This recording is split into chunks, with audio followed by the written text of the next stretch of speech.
এটা নেক্সট কুৱেশ্যনটো কি দিছে আমাৰ 3.3 তাৰ 2 নম্বৰটো 2x plus 3y equal to 11 আৰু 2x minus 4y equal to minus 24 সমাধান কৰিব লাগে আৰু ইয়াৰ পৰা m ৰ মান উলিয়াব লাগে যাতে y equal to mx minus 3 হয় তো প্ৰথমে সমাধান কৰিম সলিউশনটো লিখি লওঁ 2x plus 3y equal to 11 এটুক দি দিলোঁ মই নাম্বাৰ 1 তাৰপিছত কি দিছে আকৌ 2x minus 4y equal to minus 24 এটুক দি দিলোঁ নাম্বাৰ 2 ঠিক আছে এতিয়া কি দিছে এতিয়া মই এই 2 নম্বৰটোৱে এটা 3 নম্বৰ বনাই ল'ব লাগিব হয় নাই তে আকৌ 2x minus 4y equal to minus 24 মই ইয়াত 2x টো এইপিনে ৰাখিলোঁ তাৰপিছত কি কৰিলোঁ minus 24 এই 4y টো এইপিনে লৈ আহিলোঁ প্লাছ 4y হ'ল তাৰপিছত কি হ'ল ইয়াত মই অকল x টো ৰাখিলোঁ 2 টো এইপিনে লৈ আহিলোঁ তো এইপিনে যদি পূৰণ হৈ আছে 2 লগত x টো তেতিয়া কি হ'ব ইয়াত 2 টো ক'ত আহিব তলত আহি যাব কাৰণ হৰণ সদায় তলত বহে এইটো হৈ গ'ল নাম্বাৰ 3 মানে x ৰ মান আমি কিমান পাই গ'লো -24 প্লাছ 4y বাই 2 এতিয়া x ৰ মানটো কি কৰিম মই 1 নং সমীকৰণত বহুৱাই দিম সমীকৰণত বহুৱাই কি পাওঁ চাওঁ ঠিক আছে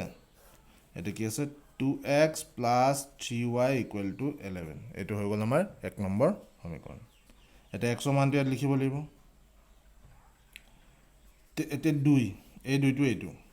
x ৰ মান কিমান আছে এতিয়া আমাৰ -24 plus 4y by 2 plus 3y equal to 11 এই দুইটো ডাইৰেক্ট কাটি দিব পাৰোঁ আমি পূৰণ হৈ আছে গতিকে ইয়াত বহিলে -24 plus 4y plus 3y equal to 11 তেতিয়া কিমান হ'ব এইপিনে যদি -24 4y plus 3y দুইটা প্লাছ আছে টোটাল কৰি দিব 7y এতিয়া কি হ'ল এই 7y টো মই এইফালে ৰাখিলোঁ আৰু 1 এই -24 টো এইপিনে আহি গ'ল তো কিমান হৈ যাব এইটো +24 তো ইয়াত যদি মই y টো ৰাখোঁ এই দুটা প্লাছ হৈ কিমান হ'ব 35 আৰু 7 টো এইপিনে পূৰণ হৈ আছিলে গতিকে ইয়াত হৰণ এইটো যদি মই কাটি দিওঁ y মানটো মই কিমান পাই যাম 5 ঠিক আছে এতিয়া এই y মান যোনটো পালোঁ এইটো y ৰ মানটো মই এই ৰেডি হৈ থকা 3 নম্বৰ সমীকৰণটো এইটো সমীকৰণটো যোনটো ৰেডি হৈ আছে 3 নং সমীকৰণত বহুৱাই দিম বহুৱাই এটা কি পাই চাওঁ ঠিক আছে 3 নম্বৰ সমীকৰণ ইকুৱেল টু কি আছে x equal to -24 plus 4y বাই 2 এইটোতো -24 প্লাছ 4 y মান কিমান আমি পাই থৈছোঁ 5 আৰু তলত কিমান আছে আমাৰ 2 তো এইপিনে হৈ গ'ল 24 প্লাছ এইটো হৈ যাব 20 4 5 গুণ 20 2 ইয়াক যদি বিয়োগ কৰা হয় 24 ৰ পৰা 20 গ'লে কিমান হয় 4 আৰু ডাঙৰ চিন হৈ গ'ল মাইনাছ তলত 2 2 ৰে 2 কেইবাৰ কাটিছে 4 টো 2 বাৰ আৰু আমাৰ -2 তো -2 আমি কিহৰ পাই গ'লো x ৰ মান তে আমি y ৰ মান পালোঁ 5 আৰু x ৰ মান পালোঁ 2 কিন্তু এই অংকটোত এটা কণ্ডিশ্যন দিছে আমাক y equal to mx minus 3 ইয়াৰ মানটো উলিয়াব লাগে তে গতিকে মই এই সাইডত ইয়াৰ মানটো উলিয়াই দিছোঁ y equal to কিমান আছে mx minus 3 এতিয়া y ৰ মানটো কিমান পাইছোঁ আমি ইয়াত সেইটো ক'ব লাগিব 5 আৰু m আছে আৰু x ৰ মানটো কিমান আছে -2 তাৰপিছত -3 এতিয়া 5 এইটো আৰু এইপিনে যদি m ৰ লগত 2 টো পূৰণ কৰি দিয়া হয় -2m -3 মই এতিয়া কি কৰিম এই -2m টো এইপিনে আৰু -3 টো লৈ আহিলোঁ আৰু গোটেই সম্পূৰ্ণ এইটো উলটা পালটা কৰি দিলোঁ তেতিয়া কি হৈ গ'ল আমাৰ চিনবোৰ চেঞ্জ নহয় এতিয়া কি হ'ব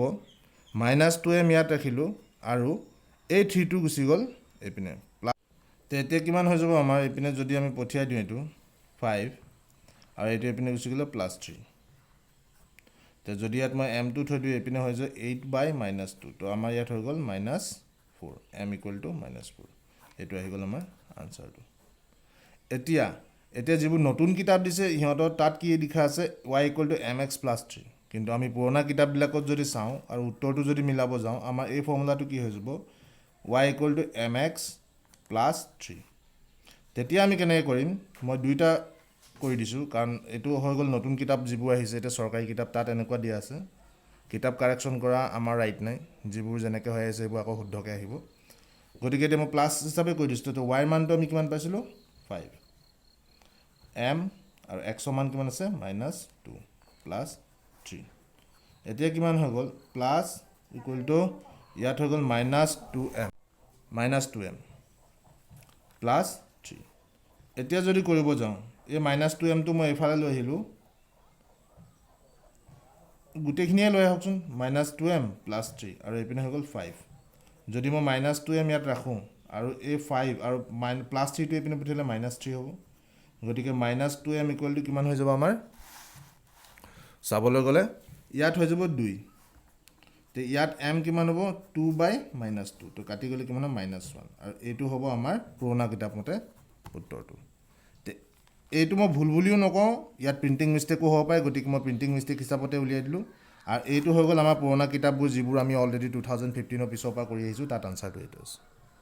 গতিকে অংকটো আপোনালোকে চাই ল'ব নিজৰ নিজৰ স্কুলত বেলেগ বেলেগ কিতাপ থাকিব পাৰে তাৰ হিচাপত যেনেকৈ আপোনালোকৰ ছাৰ বাইদেউসকলে পঢ়াব সেই হিচাপত আপোনালোকে উত্তৰটো লিখিব অ'কে তে চবেই বুজি পাইছে নিশ্চয় আৰু যদি অংককেইটা বুজি পাইছে তেতিয়াহ'লে ভিডিঅ'টো লাইক কৰিব আৰু ছাবস্ক্ৰাইব কৰিব চেনেলটো আৰু শ্বেয়াৰ কৰিব নিজৰ বন্ধুসকলৰ মাজত যাতে তেওঁলোকৰ অলপমান সুবিধা হ'ব পাৰে আৰু ইয়াকে কৈ আজি ভিডিঅ'টো সামৰণি মাৰিছোঁ ধন্যবাদ